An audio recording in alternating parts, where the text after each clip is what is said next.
Hello everyone, thank you for tuning into this video where I'm going to discuss the hard math and the difference. I'm going to compare and contrast renting versus buying.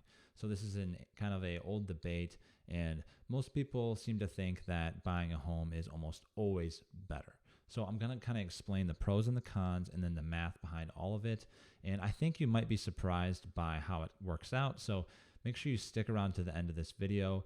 If it does bring you any value, please give this a like and consider subscribing to my channel. This is only my second video that I've put up, but it would really let me know that you enjoy these types of videos, and then I should keep working on them and put more out there. So again, thanks for watching this video, but let's get right into it. Let's first talk about how most people will apply logic and math to their rent versus buy decisions. In this particular example, let's look at someone that is looking at buying a house for $300,000.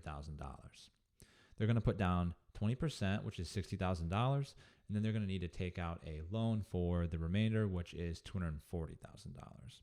All right, and assuming an interest rate at about 3.5%, which is about right nowadays, their mortgage payment is going to be about $1,100 per month.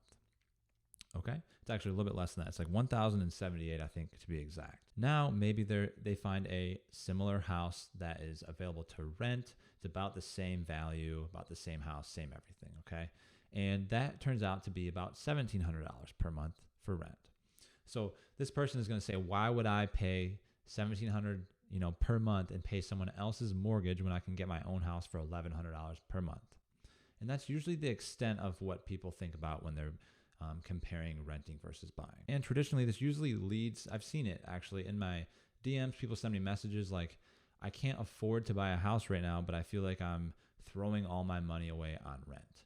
And so I'm here to kind of debunk that and kind of show that, short-term renting can actually be a potentially better move, not only because you have flexibility, but I'm going to talk about how the numbers actually shake out. So let's get into the details. First, I want to explain very quickly how I figured out the cost of rent.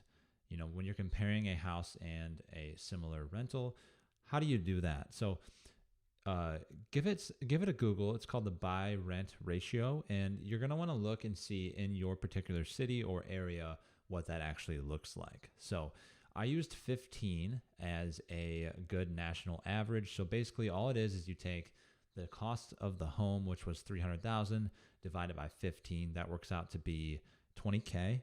So then you divide that by 12, and that gives you your monthly rent. So really, the higher this is, the better off renting starts to look. And the lower that it gets, the better buying a home starts to look. Because let's say that the buy to rent ratio was 20, that works out to be about, I believe it was like $1,250 per month in rent. And a few assumptions for these calculations that I'm about to walk you through. We're going to be using a 5-year period, and you'll see in the end why I chose that period, but we're going to add up all costs for 5 years.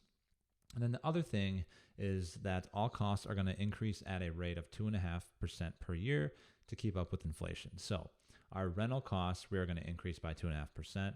Our, property taxes, when we're talking about buying the house, are going to increase by the same amount, etc. And we're also going to increase the home value by that same percentage. Okay, well, in terms of renting a home, the first cost that you're going to have is your rent. And I mentioned the $1,700 earlier. The exact amount will be starting off at $1,667 per month. Okay, and then the other cost that we're going to have is renter's insurance. So that is a very small amount. I'm only assuming $200 per year. And then that's all I'm taking into account for renting, because buying furniture, utilities, things like that, those are going to also happen when you buy a home. So it's kind of a wash. So in terms of comparing costs, it doesn't really come into play. Okay. But all right, the grand total after 5 years of paying rent and renter's insurance will be $106,178, which if you divide that by all of the months in those 5 years turns out to be $1,770. So now we have our number that we are going to use to compare with buying. So again, a few assumptions here. I'm assuming that there's going to be a down payment of 20%. This means there's not going to be any PMI.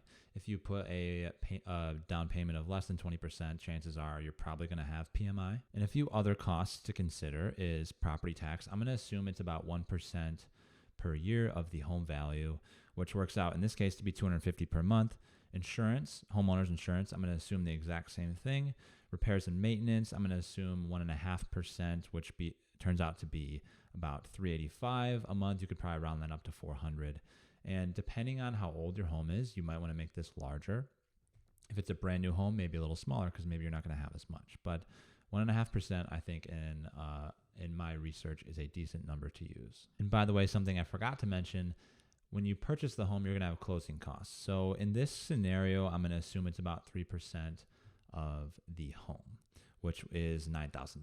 The last thing I want to mention, and this may be a bit more confusing and not as straightforward as some of the costs that I mentioned, but so when you put a down payment on a house, let's say you put in $60K down on the house, there is an opportunity cost with that. So the opportunity cost would be that you could use that money for something else that could potentially make you more money. So in this example, I'm going to assume that they could have used that $60,000, invested it into the U.S. stock market in just a broad market index fund that returns 7% per year.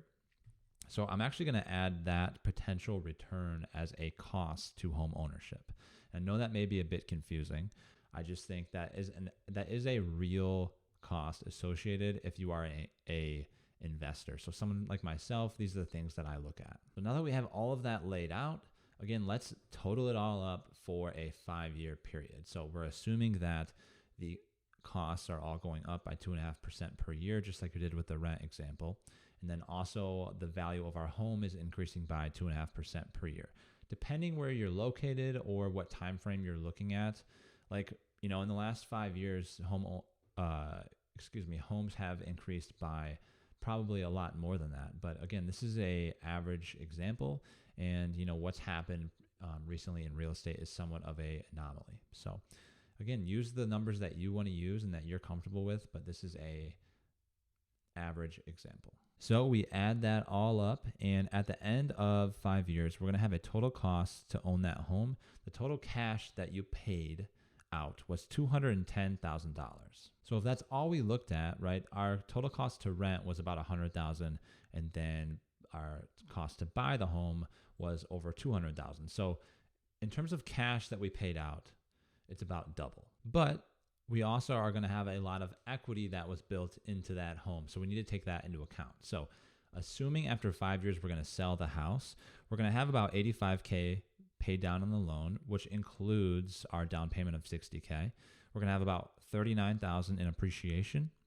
So what that turns out to be is about $125,000 worth of equity in your home, okay? And then something really big that people do not think about when they go to sell their home is that they're going to have commissions that they're going to have to pay. So the seller of the home usually pays the commission for both real estate agents, for the buyer's side and the seller's side. And total, this usually adds up to be about 6%. So in this case, that's going to be about $20K. So when we do all the math here, we're going to take that $210,000 of total cost, and then we're going to subtract out the equity, but then add back in the commission. So that's about $100,000, okay? So at the end of 5 years, our total net cost is going to be about $106,000.